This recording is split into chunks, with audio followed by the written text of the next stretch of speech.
I want to tell you about a pair of epiphanies that I had in 1996. The first happened in March of 1996 when I was diagnosed with both AIDS and cancer. I tell you this early on because I want your sympathy throughout the rest of this speech. Later so the nausea that was treated, that was caused by these things, ended instantly with marijuana. With one puff of marijuana, well, and it is astonishing how well it works. And you have to understand how serious it is when you can't keep your medication down. It's not just that it's uncomfortable. If you can't keep that medication down, it's not going to save your life. And that is the important point. We're talking about life and death here when we're talking about treating AIDS and cancer. 20% of the people who are not taking the combination therapy, which is working so well for those who can tolerate it. I am one of them. But for those who cannot tolerate it, 20% stop because of nausea. I wonder how many of those 20%, if they had access, readily available, inexpensive medical marijuana, if indeed they would have that same problem. Every day, people are denied cancer chemotherapy because the doctors stop, knowing that they will die of malnutrition if they go another day without eating. Nausea is an unsolved problem of medicine, and marijuana is the finest anti-nausea medication known to science.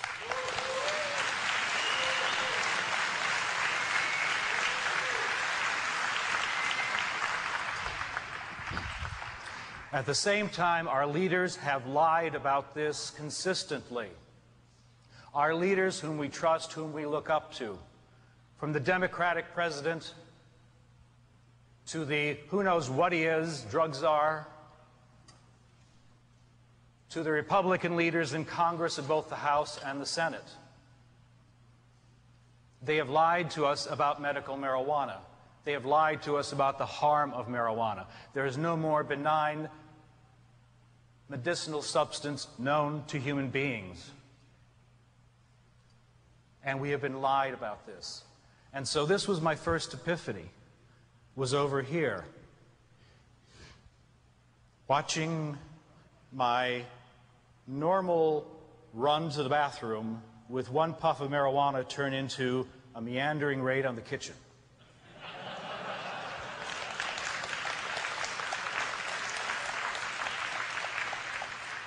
And so the one epiphany was over here, and I said, I am not going to rest until medical marijuana is available to every sick person who needs it in the United States.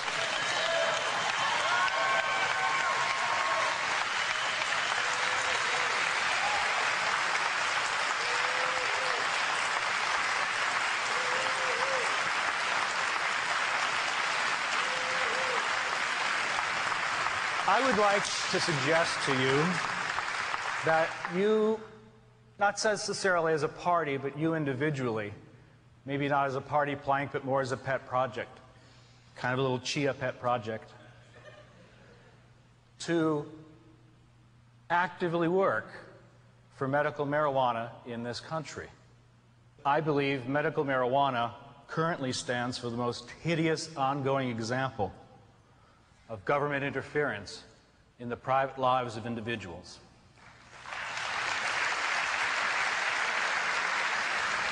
This medical marijuana prohibition is an outrage within an outrage within an outrage. The first outrage, of course, is the war on drugs itself. Prohibition does not work, has not worked, cannot work, and anyone who says it can is either deeply delusional or is making money on the drug war.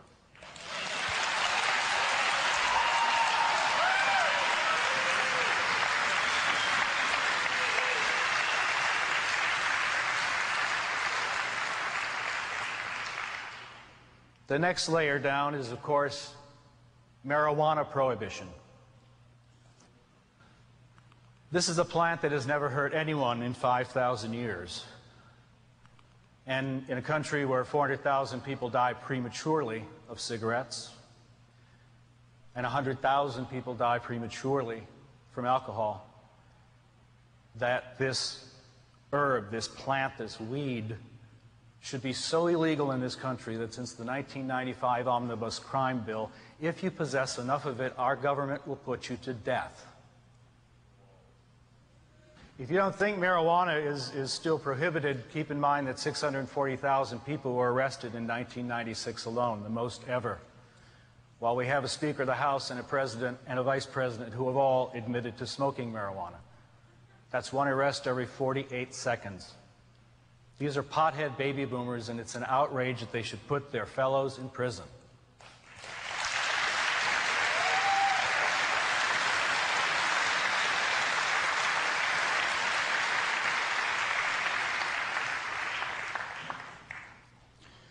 Finally, the outrage within the outrage within the outrage is medical marijuana. In the war on drugs, unlike any war in American history, unlike any modern civilized war of the past 2 centuries, in this war on drugs, they are not stopping the battle and allowing the Red Cross on the field. In fact, they are shooting directly at the sick and at those who are trying to help them, and they are shooting to kill. A friend of mine, Todd McCormick, was arrested for growing marijuana in his own home after the Proposition 215 passed in California permitting him cultivation. He had cancer 9 times before he was 10. The DEA came in, destroyed his plants, and wants to put him in prison for the rest of his life, a 10-year mandatory minimum, plus a $4 million fine. That's shooting to kill. It's been going on for 11 months now. As many of you know, I've been investigated now for 11 months by the DEA and their bosom buddy, the IRS. The DEA and the IRS came into my home. They took away my computer containing a book on medical marijuana and a book critical of the DEA, which very quickly became 3 books critical of the DEA.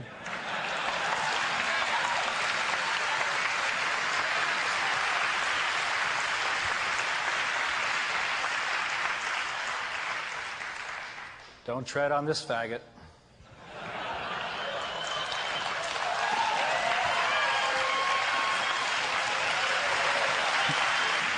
Unlike any other issue currently in the political play, public opinion polls are outrageously in favor of medical marijuana, and almost every politician vigorously objects. Public opinion polls show that somewhere between 65 and 90% of the population, but never below 65, favor marijuana under the care of a doctor's supervision. They do that even though all the living presidents and Nancy Reagan said it was a hoax, even though C. Everett Koop came out and said it was a hoax, which really hurt. People still believe that if a doctor says it's okay, and if you're sick, it's okay to take medicine, and we make exceptions when people are sick. That compassion has not been beaten out of the American people. It is still there, and we can appeal to it. And finally, and most briefly, I ask you to support medical marijuana now because it is the right thing to do.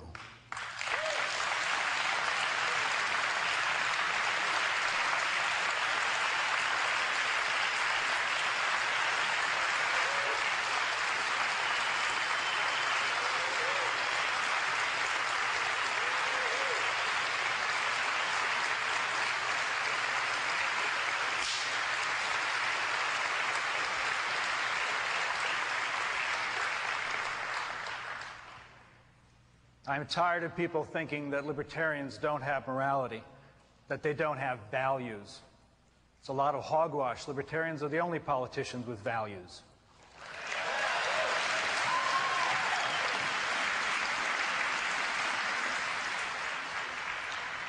You know, on C-SPAN, those bars, those great pillars of the Capitol, almost looks like you're standing in front of prison bars.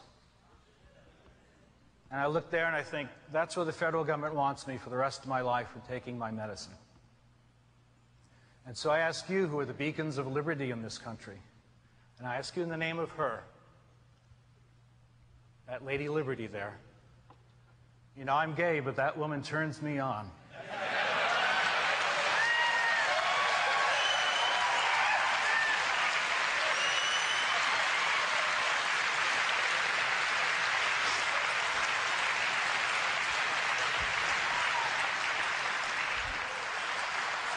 If you're gay, I'm a gay libertarian. I'm one of those laissez-fairies.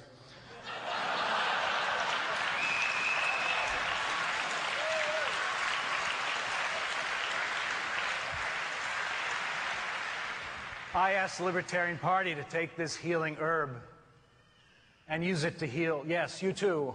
We'll be doing it for you, crying in the corner there, that baby. We'll be doing it for you, our children.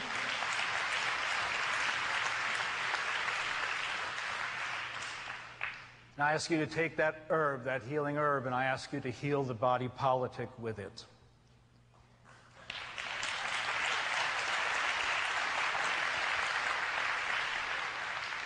And I ask you, Lady Liberty, to once again lift your shining lamp above the golden door.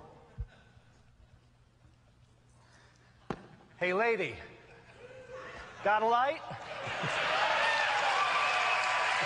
Thank you.